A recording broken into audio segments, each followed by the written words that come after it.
Hola, ¿qué tal? Mi nombre es Christian Barnell y en este video vamos a hablar sobre reproducción en angiospermas, es decir, reproducción en plantas con flores. Obviamente, para comenzar este video hay que ver las partes de una flor, porque saber esto de aquí nos va a permitir entender básicamente cómo sería, ¿no? Mira, cuando vamos a ver las partes de una flor, hay que recordar esas partes que son las que están de moradito, que son como que las más importantes, por así decirlo: el estambre, el androceo, la corola, el cáliz y el gineceo. Un detalle que debes recordar siempre es el siguiente. El estambre, el estambre, sí, es la parte masculina. ¿La masculina de quién? De la flor.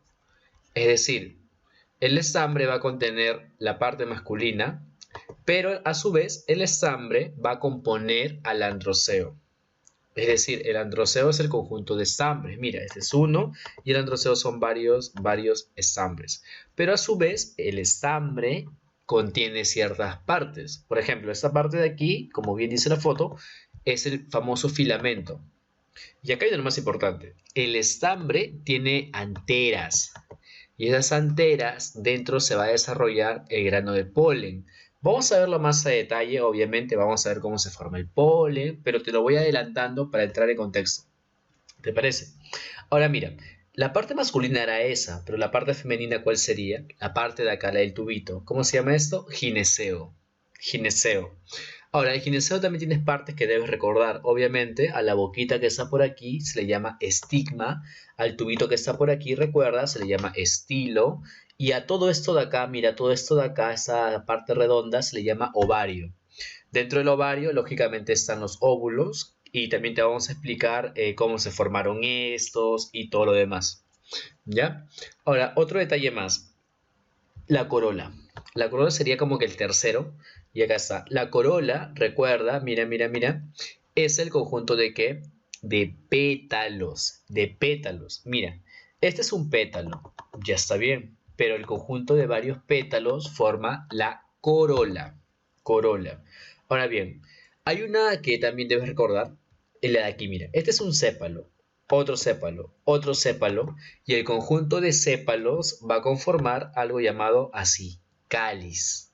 Entonces, ya para a modo de decirlo nuevamente, la flor tiene las siguientes partes: el androceo, que es el conjunto de estambres; la corola, que es el conjunto de qué, de pétalos; el cáliz, que es el conjunto de qué, de sépalos; y además el gineceo, que básicamente es la parte femenina de la flor.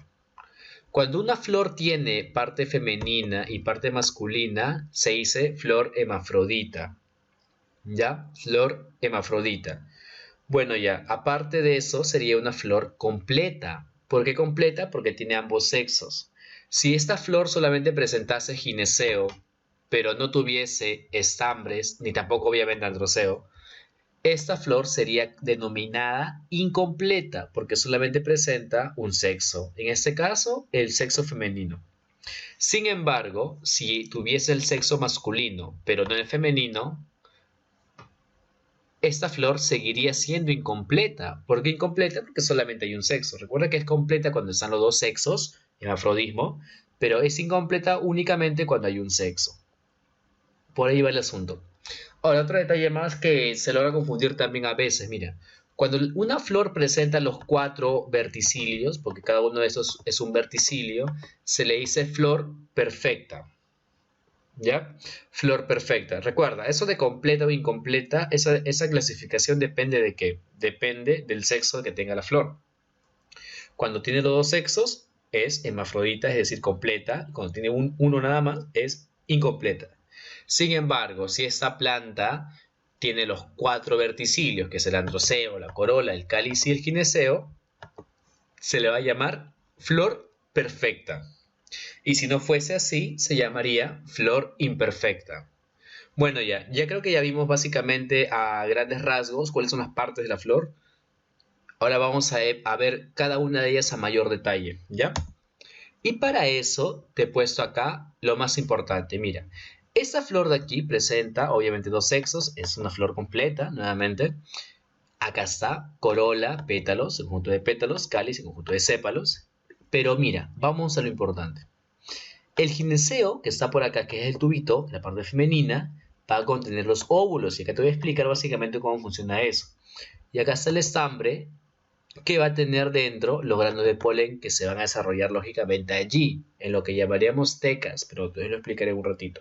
Mira, esta imagen de acá que sirva como un antecedente de la explicación que se viene.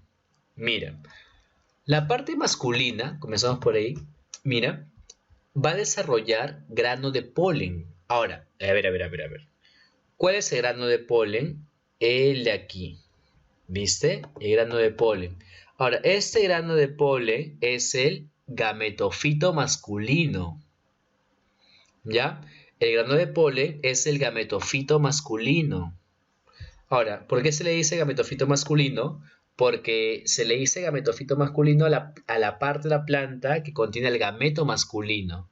Entonces, recuerda eso, ese detalle siempre. El grano de polen es un gametofito masculino, no es el gameto en sí. El gametofito contiene al gameto.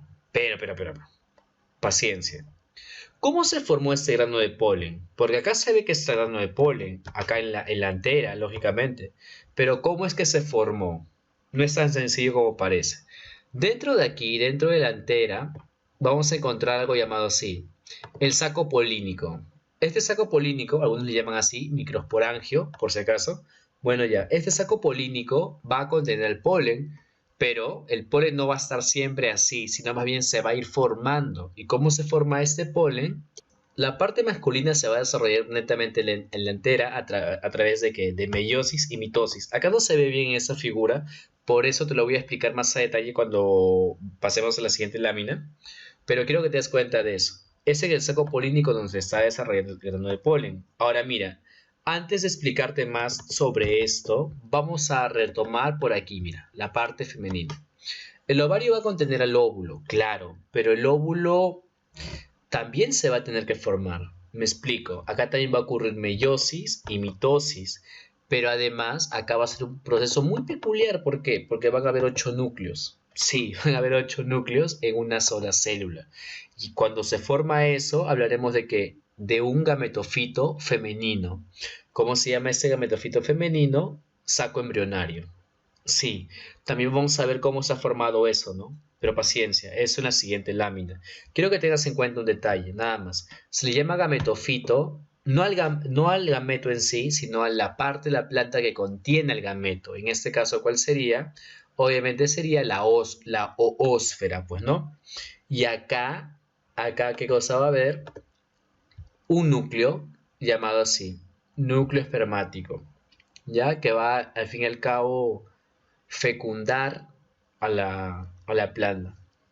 Ahora mira, el tubo polínico se va a formar a partir de ¿qué? De este grano de polen que va a tener un núcleo del tubo. El núcleo del tubo formará el tubo polínico y este a su vez podrá realizar la fecundación y fertilización, obviamente, de la parte femenina y de ese modo formar o ayudar a formar nuevas plantas que poco a poco van a desarrollarse y así. Acá se va a formar una semilla doble, lógicamente, porque la fecundación es doble. Te lo estoy adelantando, más no explicando, porque te lo voy a explicar en un ratito. Paciencia. Ahora bien, vayamos a la parte ya más explicativa del asunto. Mira, cuando hablamos sobre reproducción sexual en angiospermas, nuevamente recuerda que había dos partes, es una flor completa. La parte femenina está por aquí.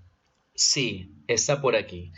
Hay que recordar que hay algo llamado así, megasporocito. El megasporocito es una célula que va a realizar la famosa megasporogénesis. La megasporogénesis es el proceso mediante que el megasporocito formará 4 megaesporas. Por eso se llama así, megasporogénesis. Ahora, acá te he puesto más cosas, ¿no? Lógicamente para que sepas que es más complicado que eso. Pero quiero que te des cuenta en esta lámina de un detalle. Que el megasporocito es quien me va a formar megaesporas. Ahora, esas megaesporas, 3 de ellas se van a degenerar y una nada más va a quedar. Esta va a dar origen a esto de aquí, mira, a lo que vamos a llamar saco embrionario. Lo que antes te dije que era el gametofito femenino. Acá le están llamando megagametofito porque es de gran tamaño. Y es el saco embrionario, lógicamente. Ahora mira, acá hay partes que te voy a enseñar básicamente un ratito cómo se ha formado, no te preocupes. Pero cuando ya está formado así, ahí se va a poder fecundar. Ahora, ¿cómo es que se ha creado el grano de polen? Eso también es complicado. Mira, en las anteras existen células madre que van a formar microsporas. Estas microsporas van a ser, lógicamente, un proceso de mitosis, bueno, básicamente de cariocinesis, y van a formar una célula con dos núcleos, y ese es el grano de polen, lógicamente. Un núcleo de ellos se va a dividir en dos, otra cariocinesis más, y ahora este va a tener tres núcleos y va a poder fecundar, lógicamente, al ovario de esta misma planta, en este caso, ¿no? Y formar una semilla doble con endospermo, lógicamente. Ahora bien, otra cosa que se pueda recalcar de este gráfico es lo siguiente, mira. Que cuando hablamos de anteras, que es la parte de aquí que contiene el grano de polen, estas anteras van a tener tecas. Y las tecas van a tener, ¿qué cosa? El saco polínico. Este saco polínico a su vez va a contener al grano de polen, de ahí su nombre. Ahora, el grano de polen está representado aquí. Y así. El proceso es muy bonito, te lo juro. Ahora vamos a ver qué tan ahí vamos sale, ¿ya? En la siguiente laminilla. Esta es la megasporogénesis. Recuerda que esto de acá le está sucediendo a este de aquí, por eso te lo he puesto acá. El megasporocito va a sufrir todos los demás, mira. Entonces, este megasporocito va a ser meiosis 1 y meiosis 2. Por lo tanto, va a formar, ¿qué cosa? 4 células hijas, pero ya no 2N porque ha hecho meiosis. ¿Qué cosa va a formar? 4 células hijas haploides, es decir, N, por eso acá dice un N, pues, ¿no? Ahora, mira, este es un detalle muy, pero muy relevante. ¿Por qué? Porque estas 4, o sea, de estas 4, solamente una va a quedar vigente, que es la que está aquí. Estas 3 se van a degenerar, o sea, van a ser inútiles, por así decirlo. Cuando hablamos de esta de aquí, de esta de acá, que es la que queda, cuando hablamos de ellas, hablamos de que de una megaespora. ¿Estamos? Esta megaspora tiene un núcleo N, recuerda, porque ha sido resultado de la meiosis. Entonces, este de aquí, ¿qué cosa va a ser? Una mitosis. Ahora, esta mitosis no va a formar dos células en sí, sino más bien, ¿qué cosa va a hacer? Va a consistir en la división de este núcleo. Cuando este núcleo N se duplique, ahora habrá un núcleo N y otro núcleo N. ¿Viste ese detalle? ¿Por qué? Porque ha ocurrido una mitosis, pero la célula no se ha dividido en sí, sino únicamente se ha dividido el núcleo. Y ya sabes, en biología dividirse es multiplicarse, porque si ese núcleo se divide, ahora hay dos núcleos. Pero bueno, ya, cosa confusa, ¿no? Cuando este de aquí, esta célula de acá tiene dos núcleos, es porque ha hecho una mitosis, pero no únicamente va a ocurrir eso, porque inmediatamente después ocurre otra mitosis más. Y si este de acá se divide, ahora son dos, este de aquí y este de aquí. Y si esta otra se divide, ahora son dos. ¿Por qué? Porque son dos mitosis. Y entonces acá hay una célula única, más grande lógicamente, con 4 núcleos. Cada uno de ellas es N, recuerda. Ya está. Pero si ocurre la tercera mitosis, de hecho así es, cada una de ellas formará dos más, ¿te diste cuenta? Esta de acá formará esta y esta otra formará esta y esta. Entonces, cuando una megaespora realiza 3 mitosis sin dividir su célula en sí, ¿qué va a ocurrir? Habrá una célula grandota con 8 núcleos. Sí, con 8 núcleos, porque se ha dividido 3 veces. 2 al cubo, 8. Entonces, acá hay 8, mira, 8 núcleos. Cada una de ellas es N, recuerda. N. Entonces, estos 8 núcleos se van a ordenar del siguiente modo. Y cuando hablamos de esta parte de acá y a esta parte de acá, hablamos de un saco embrionario, que es el megagametofito, o si quieres, el gameto femenino. Te lo voy a explicar a más detalle aquí, paciencia. Mira, ya viene, ¿eh? Lo que está por aquí es esto, pero, ¿cómo decirlo?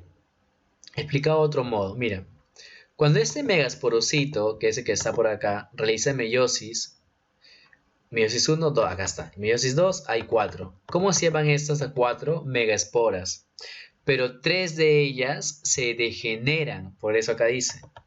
Entonces, 3 de ellas ya no sirven, queda únicamente una. Pero esta una, ¿qué hace? 3 mitosis. Estas 3 mitosis forman 8 núcleos, como ya vimos aquí.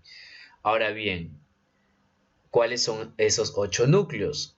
Ahí te van. Mira, lo más importante es el que está aquí. ¿Por qué? Porque es el gameto al fin y al cabo. ¿Y ese gameto cómo se va a llamar? Bueno, se va a llamar oósfera. Sí, oósfera. Estas dos que están por aquí, ¿cómo se van a llamar? Se van a llamar sinergias. ¿Queda? Y estas de acá, polares. Y estas de acá, antípodas. Entonces, van a ser ¿qué cosa? Una ósfera, dos sinérgidas, dos polares y ¿qué más? Tres antípodas. Esa va a ser la configuración básicamente de este saco embrionario. El proceso de morfologénesis es así y ya. Pero hay que recordar que también existe formación de polen. ¿Y cómo se va a llamar eso? Microsporogénesis. Y esta va del siguiente modo. Una célula, ¿qué cosa va a ser? Meiosis, lógicamente es una célula 2N, y esta va a formar microsporas. Como formas microsporas, las cuales son haploides, obviamente, a través de meiosis, este proceso se conoce como microsporogénesis. ¿Formación de qué? ¿O origen de qué? De microsporas.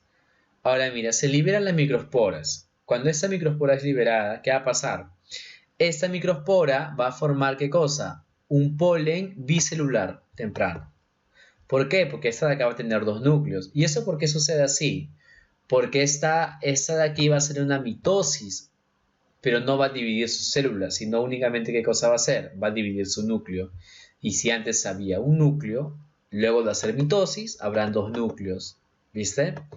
Entonces hablaremos de un polen inmaduro, lógicamente, porque aún no ha formado su tercer núcleo. Pero paciencia.